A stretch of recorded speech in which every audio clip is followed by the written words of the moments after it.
Hey guys, so for the 2022 mowing season, it's a good idea to get on our schedule a little bit early.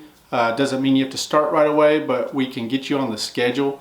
With everything going on, it does take us a while to add a vehicle and equipment to the routes. So if we have to expand, it's nothing that we can go grab all this real quick and have it running the next day.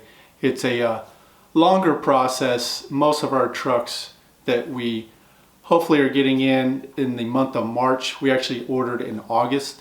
Equipment, mowers, and everything's pretty similar. It's 3 to 6 month turnaround time once we order it. So we're being as proactive as we can to plan for what's up and coming this year. But it is a good idea to get on our schedule now so we can have your spot held and get out there and get your property taken care of for the season. If you have any questions, just call our office or leave it in the comments and we will get you taken care of. Thanks a lot.